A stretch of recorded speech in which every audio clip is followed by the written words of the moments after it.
ഇപ്പോൾ ചില നിലപാടുകളിൽ ചില ഭയപ്പെടുത്തലൊക്കെ വന്നിട്ടുണ്ട് സംഘടനകളുടെ ഭാഗത്ത്.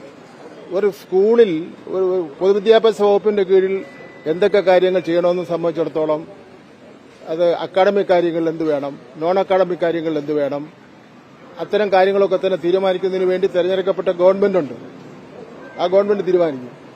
അല്ലാതെ ഇന്ന കാര്യം ചെയ്യണമെന്ന് ആജ്ഞാപിക്കാൻ വേണ്ടി ആരെയും ചുമതലപ്പെടുത്തിയിട്ടില്ല. എന്നാൽ ഗവൺമെന്റ് എടുക്കുന്ന തീരുമാനങ്ങളിൽ എന്തെങ്കിലും ഗൌരവമുള്ള സംശയമുണ്ടെങ്കിൽ അത് ചർച്ച ചെയ്യുന്നതിന് വേണ്ടി ഗവൺമെന്റ് തയ്യാറാണ്. എന്നാൽ ബോധപൂർവം എല്ലാവർക്കും അറിയാവുന്ന ഇത്തരം കാര്യങ്ങളെ സംബന്ധിച്ചിടത്തോളം ഒരു വർഗീയ നിറം കൊടുത്തുകൊണ്ട് ഒരു മതേതരത്വത്തിന് യോജിക്കാത്ത രൂപത്തിലുള്ള അഭിപ്രായം പറഞ്ഞാൽ അത് അംഗീകരിക്കുന്നതിന് വേണ്ടി തയ്യാറല്ല.